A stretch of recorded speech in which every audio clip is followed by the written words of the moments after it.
My 25F father married my stepsisters. 23F mother when I was 4 and she was 3. We've lived together most of our lives and are a family. She and I were extremely close. She developed cancer when she was 14 and was sick for about 2 years. She's since made a full recovery. During that time, my parents became understandably overprotective. They also asked a lot of me. I quit my extracurriculars so I could get a job. The money went towards her medical bills, and so I could drive her to appointments. I didn't go to dances and any fun activities I needed to include her. I did almost all of this willingly, the exception being having to quit my high school volleyball team. I did throw a bit of a tantrum about that, but was swiftly punished. And I think having one emotional breakdown was pretty chill given the circumstances. Anyhow, I go to college and meet my ex. We'll call him Ben. When I'm a junior, we fall in love, blah blah blah. He and I move in together when we graduate, so we've been living together for about 3 years. We were serious until July when I walked into my bedroom and saw him effing me sister. I broke it off. Tears were shed. He moved out, etc.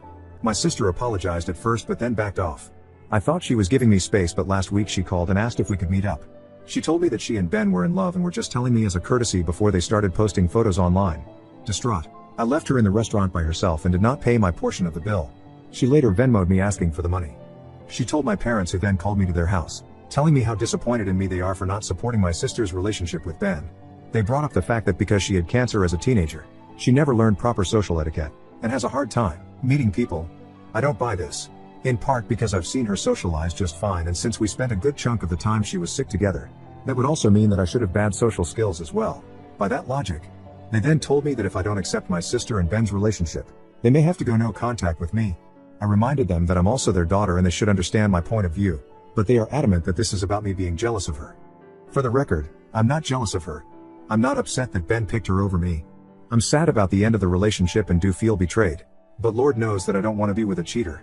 What I'm upset about is the fact that my sister chose Ben over me, that she slept with Ben knowing he and I were in a long-term, committed relationship, and continues to be with him knowing how much it hurts me. Now no one in my immediate family is talking to me and I'm getting messages from aunts and uncles and cousins telling me that I'm an asshole and a selfish bitch. Edit. Thank you everyone so much for your comments. This has gotten more attention than I expected and I'm having trouble keeping up. So if I don't say thank you, then thank you. I've been given a lot of food for thought. TBH, while I've had moments where I've been resentful or upset about my teenage years, I've always thought that I did the right thing for my sister and for my family. And that time wasn't all miserable. I was very close to my sister and we made things as fun as we could. But I didn't think of it as an abdication of my parents' responsibilities or that they were doing wrong by me, which many of you pointed out. I definitely have a lot to think about. Thank you again for making me feel less crazy about all of this. Update. Sometimes you can only laugh. Just got off of the phone with my cousin who saw this post and said he could explain a few things. I asked him why he was on Reddit instead of school. He asked me why I was on Reddit instead of work, and I said touche. He told me that after my conversation with my mom, she went to his house and talked to my aunt. And here's the deal. Turns out my sister is not only in a relationship with Ben but 4 months pregnant, which means she and Ben were effing for longer than I had even guessed. Apparently my parents are so adamant that I forgive her because I'm already ruining their experience of their first grandchild. That's right, I'm less important than my stepmom posting ultrasounds to Facebook. This is where we're at. Anyhow, I called out of work sick the rest of the day and I'm going to drink a lot of alcohol. Like, a lot of alcohol. And then start thinking about what the fuck I'm going to do. Update. Am I the jerk for not accepting my sister's relationship with my ex despite her having cancer as a teenager? October 6th, 2021. I was asked for an update and thus, here I am. Few things to clarify before I update. I didn't have a shitty childhood. The favoritism started when my sister was diagnosed. I moved out soon after and have been pretty independent since then. Not saying that how my parents treated me during those years were a-okay, but I wasn't Cinderella. I did not drink myself into oblivion. I had 2 white wine spritzers. But I appreciate the concern from folks. Anyhow, the update. I got in touch with my sister and asked her to meet up again at a park, no bill involved. I asked her if she was pregnant and she told me the truth. She said she wanted us to still be in each other's lives and that she wanted me to be in her babies. A Redditor, and I forget who, I'm sorry, mentioned that she may ask me to be the godmother and that person was correct. But as many of you pointed out, if I didn't cut her off, I'd just become her bank and daycare employee. So I told her I could no longer be in her life. And I left her crying on a park bench and felt like the shittiest person in the world. I emailed my parents and told them how betrayed I felt and that I'd be cutting off contact with them. To my stepmom's credit, she apologized. She explained that she never thought my sister would live to have kids and that she let her emotion over that get the better of her. Understandable. My dad said nothing, which is honestly what sucked the worst about all of this. Ben tried messaging me from a burner account for the first time since the breakup, but I blocked him without reading it. I didn't go nuclear and post the story to Facebook as some suggested, but I sent an email to the extended family members who I care about. I explained the situation and how I'd be distancing myself from my family. Some have made it an us versus them situation, and as much as I appreciate the support, feeling like I'm in some valiant battle just makes me more tired. So I haven't been talking to much of anyone in my family. I feel lonely and crappy, but I think I made the right decision. Anyhow, not the most exciting update in the world, but hopefully everyone knows that I'm not dead. I do really appreciate the support I've gotten. It made me smile during a really shitty time. And hey, if anyone in the greater Boston area wants an extra guest at Thanksgiving, let me know. People wanted an update? November 24th, 2021. Hi. Some people were interested in an update. So, I am spending Thanksgiving with a friend and her family. So I won't be alone. Thanks to everyone who offered to host me. It was so sweet. I'm still not in touch with my family, but I know that Ben and my sister are having problems. I know this because he showed up at my place and cried for 3 hours. I'm going to go to New Mexico in April. Planning is underway. Happy Thanksgiving to those who celebrate. I think my 26F, old ex, 26M, sabotaged my relationship with my new ex, 27M, January 1st, 2022. To make a long story short, my 26F breakup last summer with EX1, 26M, was volcanic. He's now expecting a baby with my stepsister within the next 6 weeks or so. Since I found out about the pregnancy, he's tried to get in touch with me 6 times through email/text/burner accounts, has tried to get mutual friends to talk to me for him, and showed up to my place once. The latter was the only time I humored him. He told me he was sorry. He loves me.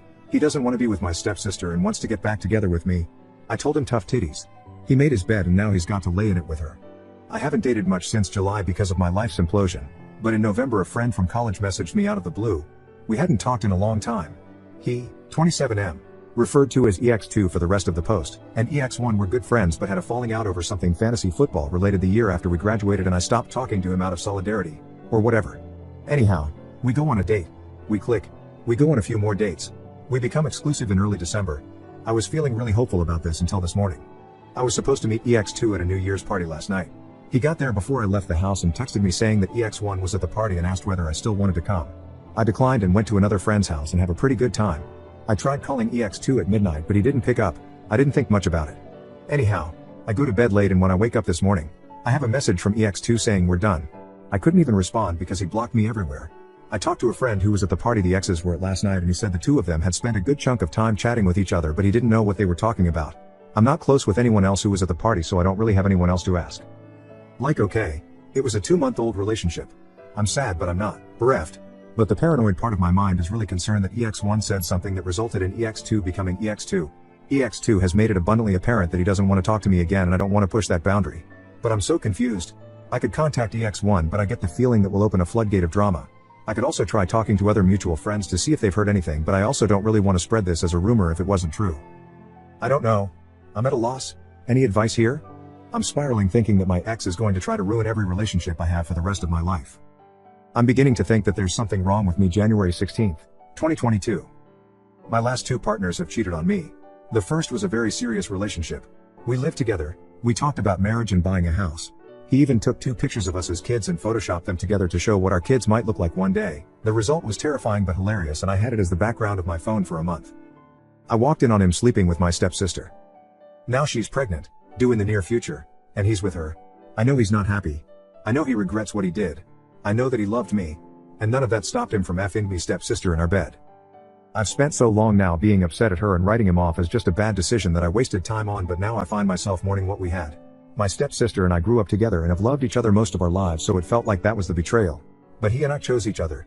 Out of all the people on the earth, we looked each other in the eyes, committed to each other, and made the promise to stay faithful. And he lied. And he lied and he lied and he lied. And he let me go on loving him while he lied. And then a few months ago another guy comes into my life and for the first time in ages I felt hopeful. I thought to myself that maybe I could actually move on and live my life. I wasn't in love with him, but he was the kind of man I thought I could fall in love with. We were exclusive for about a month. Before we made the decision to be exclusive, I told him everything that had happened with my first ex and told him that I could never be with another cheater. I wake up on New Year's Day to a text saying we're done. When I tried getting in touch, I found out he'd blocked me everywhere.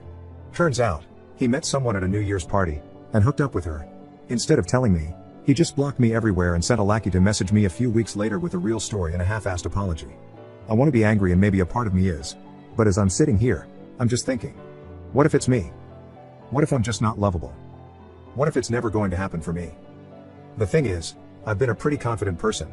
I went through bullshit as a kid, but I got through it and grew stronger. I'm pretty good looking, though I've admittedly put on a little weight in the past couple weeks. I've been told that I'm fun. I hold down a good job and make decent money. I also live my life according to my values. I've always put my family and partner first because that's just how I believed it should be done. And I thought that I would be prioritized in turn. I've lost most of my family because they'd rather have my stepsister's baby in their life than me. My friends have been fair weather, for the most part, and I know that I'm a laughingstock in my friend group, as much as they pretend to pity me to my face. I feel the little spark I've always had fading. I don't chime in on conversations anymore. I've stopped putting on cute clothes when I go out. I don't plan anything, so I don't have anything to be disappointed about. Soon I'll be the same age as my mom was when she died. I never knew her, but I've always loved her, thinking of her watching over me. I don't remember the funeral, but it was one of those funerals where there wasn't a dry eye in the house. She lit up a room. People tell me she was a good woman. In my worst moments, I wonder what it would be like if I died right now. Would anyone cry? Would anyone care? Would anyone even come? Anyhow, sorry for writing a novella. Just not sure what to do anymore and who to talk to. If you read all this, thank you. Update-ish May 30th, 2022. Hello folks. I thought that things on the internet died after a couple days, so color me surprised when I still get requests for updates on the regular. Long story short, I don't have much to update. I didn't end up going to New Mexico because I, conveniently, got COVID the week before I was supposed to go. The baby was had, but I have had no contact with the baby or their parents. I've done a pretty good job of insulating myself from news about them / the rest of my family. My life is pretty much the same as it was. So, sorry to the folks who are hoping I have some kind of happy ending to slap onto all of this. Things are improving just because time barrels on and you can grow numb to most anything given enough time and distance. But I have had no grand revelations, have not met the love of my life, nor had elaborate revenge on those who have wronged me. I'm going to Europe for the first time in October, though. So that's exciting. I will say this, while I appreciate the solidarity and sometimes colorful language used to describe my sister and Ben in my DMs, I wholeheartedly ask everyone reading this not to waste their energy on hating them. They're now parents to a newborn, and regardless of the things they've done in the past, I hope that they can come together as a happy family and raise their child in a loving, healthy home. Hating them doesn't do anything for anyone, including ourselves, in the long run. Anyhow, that's the non-update update. I promise that if I meet the love of my life at the top of the Eiffel Tower, or more likely, stuffing my face with waffles in Bruges, I will post another update. Until then, you can assume that I am living, trying my best, and am very appreciative of all of the people out there in the world who have read this saga and reached out with support, even if I have not had the energy to respond to everyone. Update in comments October 16th, 2022. Hi. Just wanted to give a more recent, less depressing update. I am currently in my hotel room in Paris, eating a creme brulee in bed, reading a romance novel, and about to go to sleep early. All is well. New update starts here. Howdy. It's been a while. 9th of September 2023. Hello. So, it's been a minute, but I still get messages from folks asking how I've been, and I'm up too early and a little bored, so I thought I'd give you the answer. I'm good. Made a lot of really positive changes in my life, and I am in a much better place, physically and mentally, than I was last year. To answer some specific questions. No, I'm not in contact with my family. The last straw was in spring 2022. My dad emailed me to ask if we could get lunch and talk. Me, having always harbored the secret and foolish hope that we'd reconcile and go back to normal, agreed. I arrived at the restaurant and waited 2 hours. When my server gave me a free dessert on the house with a pitying look, I called it and went home. Later I got an email from my stepmom, which I'm sure was full of excuses, but I didn't read it. But the really positive outcome of that was that made me realize that I needed to move far away and not come back, which I did. I'd always been really scared to move away from my family, but since I don't have one anymore, I ended up somewhat spontaneously moving halfway across the country. The spontaneous move was stressful and expensive, but I can now say that moving was one of the best decisions of my life. I ended up reconnecting with an old friend and falling in with her friend group, who are the loveliest people. I've never felt safer or more supported, and I feel so lucky to have them in my life. And it's less humid here. That's a big win. One of our friends is a counselor who helped me find a therapist that I really click with. And it took a few tries and a therapist who didn't immediately want to do CBT with me, which just isn't my thing. But I found someone I really connect with. I'm now doing IFS therapy, and it has really changed my relationship with myself and helped me realize all of the hurt and pain I've been holding on to and start to heal. So, y'all were right, and I needed to go to therapy. Give yourselves a pat on the back for that one. I also got diagnosed with depression and I'm taking medicine for that. It was a bit hard to stomach as someone who always saw her value as being the happy person who takes care of everyone all the time, but it turns out that sometimes when your needs aren't met as a kid, you end up becoming the happy person who takes care of everyone all the time because you're afraid that if you show the slightest bit of unhappiness, you won't be loved anymore, and that's fucked up. I also met a guy, and I know you're all saying, Papaya, no. Your decision making around men cannot be trusted. But I assure you that he's different. Instead of rolling his eyes when I'm feeling off, he'll either just quietly lay on the couch with me or go for a walk. Or he'll say really dirty things to me in his spot-on Kermit the Frog voice until I'm laughing so hard I can't focus on anything else. And bonus. He's far too busy painting D&D minis to find the time to cheat on me, so I'm not even worried about that. I did have to invest in a somewhat elaborate Renaissance fair costume, which is not something I had imagined for myself, but I'm having a great time. I'm gonna marry this dude someday. As for Ben and my sister, as far as I know they're still together. Every so often she tries to get in touch with some manner of burner account, but I ignore all of it. I'm still bummed that I'm not going to be a part of my siblings' life, and I do, honestly, still really miss my family, but I know this is right for me. Sorry I don't have any salacious info on them, since I know you're all really here to hear about their karmic downfall or whatever. But on my end, things are good. Better than they were before I found out I was being cheated on. My current life is built on real contentment, not fear disguised as shallow happiness. It's not perfect and I have a lot of problems that I'm working through, but I'm proud of myself and I think my mom would be, too. So that's the update. I think it's going to be my last one, at least on this account. Thanks Reddit for supporting me and making me smile through some of the worst, weirdest points in my life. May you, too, be blessed with internet strangers who cheer you on and offer to sabotage the lives of the people who do you wrong.